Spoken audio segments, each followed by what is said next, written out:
Happy Sunday, guys! And thank God, it's Sunday! Ayan.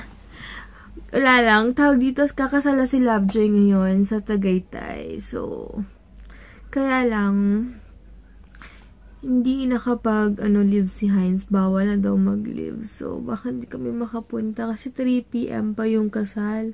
So, if ever ako pupunta, hindi ko rin alam. And medyo umaambon-ambon pa sa amin. Alam niyo yun? Pero gusto ko sanang pumunta. Kaya lang. Tita Des, busy rin man ang magdadrive sa akin. Kung pupunta naman ako doon, di ko rin talaga alam yung papunta. Tapos ang hirap pa umuwi doon mag-isa kapag gabi from Tagaytay papunta sa amin. Tapos everywhere traffic. Imagine niyo. But sis Lovely and Victor, best wishes sa inyo. So, ayun, di ba pwede naman tayo magkita after wedding? And kila mama na lang tayo mag-lunch. And si Lovejoy, hindi pa namimit si mama. And sila Tita Des. So, baka next week mag-meet na lang kami siguro. Nakakainis talaga. Pero okay naman talaga. Anyway, magbe-breakfast muna ako, guys. And kakakain ko ng chocolate lately. Tingnan nyo, pinipimple ako. with hazelnuts. Ang takaw, paubos na yung Marabou namin. Kainis. Tapos meron pa akong dumating na Ferrero. Thank you so much pala, Tita Connie, sa Christmas gift mo. Hindi ko yata nasabi last time. Sinend kasi ni Mama. Hindi ko pa nakukuha. Pero next week, makukuha ko na yung Ferrero. 60 pieces daw yun, sabi ni Mama, yung super laki. Thank you so much, Tita. And Merry Christmas! Sige guys, mamaya na lang. Buti maaga na-upload yung vlog ko kasi 4G na dito sa amin. Hindi na muna ako nag-load. Yan guys, nakababad yung labahin ko. And nag-aayos ako ng cabinet. Ayan. Super gulo. Tapos yun sa isa pang cabinet doon. Tapos ito yung mga papamigay ko. Ayan yung part. Ayan, sayang talaga. Hindi ako makakapunta sa kasal ni Sis Lovely. Pero nag-PM na ako sa kanya. Kasi alanganin din talaga. Wala rin mag-drive sa akin papunta doon. And syempre, pauwi rin. Ang hirap kasi rin mag-drive sa Tagaytay. Lalo na pag pauwi. Walang ilaw doon. Alam niyo yan guys. Sa mga dumadaan doon. Wala talaga. And mahirap din talaga. So, sayang. But anyway, next week magkikita naman kami. Magbabanding ulit kami. This is Lovejoy and Sis Lovely and yung mga asawa nila. So, see you next week na lang, guys. Sayang talaga. Anyway, pupunta na ako ngayon sa hindi pa ako nagla-lunch. Nag-breakfast lang ako. Breakfast lang yon, yung oats and yung Vitamilk. Tawag dito, pupunta ako ng Nathaniel's. Nag-crave ako sa Goto. And dumidilim na naman. Feeling ko uulan na naman. Grabe. So, doon na lang ako kakain, guys. And guys, padaang hari na ako.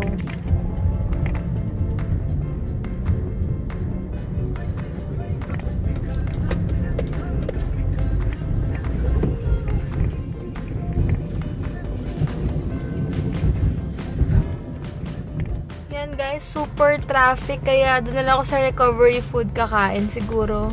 Dito medyo alanganin dahil sobrang grabe guys, puno yung parking. So, wait lang. Dito, hanap na lang ako dito. Somewhere sa Boracay yung tawag nila ito. Kasi puro bato-bato na buhangin na Basta, chat na lang ako dito.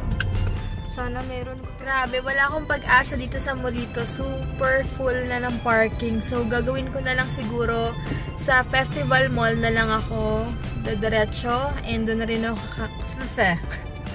doon na rin ako kakain guys kasi anong oras na rin, mag 3:30 na, so kakain pa ako. Doon ko na lang antayin sa and then dito na lang ako sa may Jollibee, fast food na lang kasi hindi ko na rin kaya mag-antay.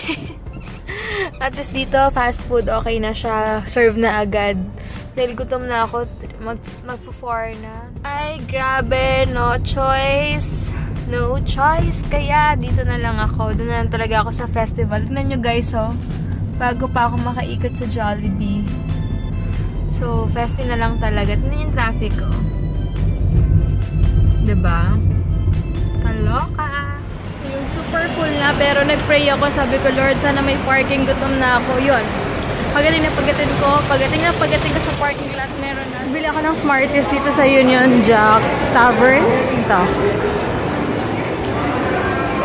dessert ko. So, ito siya. Ito. Check ko kung maraming tao sa Jollibee.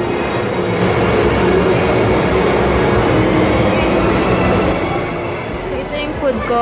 Pineapple and then chicken with rice. Tsaka. Hey guys, this is Heiser. Hey guys, Jeff. Thanks, Jeff. So, kaya nakabenta na naman siya ng maraming puto bumbong. Kaya napaka-generous ng Via Mare. Binigyan kami ulit ng puto bumbong. Discussion of the Trinity.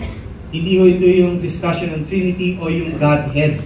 Because we are sure that we know that the Father, God the Father, is different from God the Son. God the Son is not God the Father. Do you get that? You know that there is a Trinity. We have one God in three persons, right? God the Father, God the Son, God the Holy Spirit. We're not discussing about the Trinity.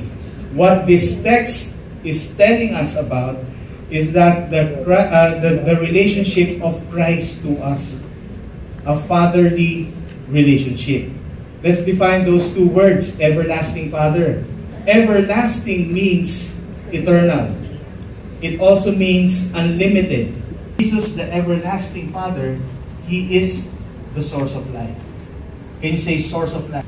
Whoever comes to me shall not hunger. Do we understand that? Even to sustain life, we invite Jesus into our daily walk. He is to father us so that our spiritual life will be sustained.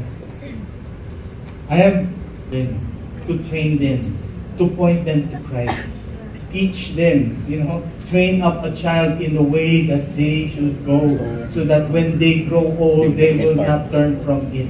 We know the way. But sometimes, as fathers, as parents, tinatamad lang tayo. Hindi naman tayo, we are not really the source of their lives. We are here to, to be good stewards. The relationship, this gift of having a family, good stewardship, relationship. Point our children to our true source. That is Jesus alone. And Jesus exactly knows what the will of God is. The God, our Father. In John 6, my Father, that everyone who looks on the Son and believes in Him should have eternal life. Amen. And He will raise him up on the last day. We will all rejoice. The three deaths that I mentioned, Jesus is the source of life. He is the everlasting Father. Secondly, Jesus, He is the light of life. The life facing today. So ano ba yung iniisip natin? I know that ito na, cramming na tayo. Last 4 days, wala pa akong nabibili regalo sa family. Pati ba naman yon? Do we, year after year, we have the same problem. 2 days before Christmas, wala pa tayong regalo. It's still the same problem. But Jesus is bigger than our problems. He is bigger than anything that we encounter every day. Kailangan mo natin ilatag sa Kanya, Lord, I can't. But I know You can. The darkness that is mentioned here, it means the darkness of evil never has and never will overcome or extinguish the light. Hindi mo kaya. Hindi kaya ng kalaban yan. Satan will never be able to overcome anyone and anything under the lordship of eternal life. John 14:6 tells us that I am the way, true way to get to You. Diba, sometimes you notice also, out of 1,000 prayer requests, and then out of the 1,000, 1,001 ang hindi pa nasasagot. So you suddenly make a decision, Lord, I present the 990 prayers to You. But let me do something for myself of the 10 prayer requests. Then that's not going to happen. We know that Jesus is the only way, and we present to Him everything. He is the only way, the truth, and the life. Here, let not your hearts be troubled. Believe in God. You know the same. Jesus. Ayan, bibili ako ng manggang kalabaw. Magkano yung bago? How much guys? Tapos na yung survey. So, ano, saan gusto kain? Ako kasi busog ako eh. Sa Mesonar. Gusto ko yun ang ano na yun. Ngayon ko lang nakita tong suki. Ganda oh. Ganda ng mga ano nila, footwear. Ka-price ng, ewan ko, 1,000. Siya, pwede akong tumingin. Sagit lang. Ouch. Shop namin muna. Bumili ako ng mangga tsaka bagoong later. Hapon pa na, ay tanghali naman yung pasok niya. So, may time ako kumain pa niyan. Ayan guys, kakain na ako ng mangga at bagoong. Hey guys! Bahay na kami. Thank God at nakaraos na yung araw na to. And, yun, inaantay ko yung reply ni Lovely and ni Lovejoy kung kamusta yung kasal niya. Yun, next week magkikita lang kami. So, kasi ngayon, grabe, sobra rin nakakatama din magbiyahe dahil super duper traffic, as in traffic talaga. And, ano ba gagawin ko? wala nang masabi. Kumakain ako ng mangga and bagoong. Nakachempo ako ng manggang kalabaw. Yun ang pinaka-favorite ko sa mangga. Manggang kalabaw na crunchy, na asim-asim. Pero kaya mo naman yung asim niya. Kaya okay siya. So, ilang guys. And bukas na lang. Thank you so much for watching. And, ano ba? Napatingin ako dun dahil hindi ko pala nasara yung cabinet. Nakalimutan ko.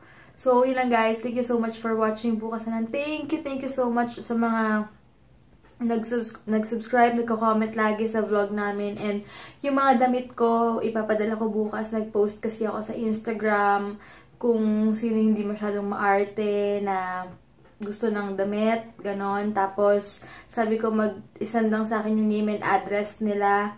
And then, contact number bukas ipapadala ko. Ayusin ko na ngayon para mabawas-bawasan na rin medyo yung gamit ko dito. Kasi si Hens naiirita na rin nga. Sabi ko nga, naiirita na siya dahil yung cabinet ko hindi na rin masara.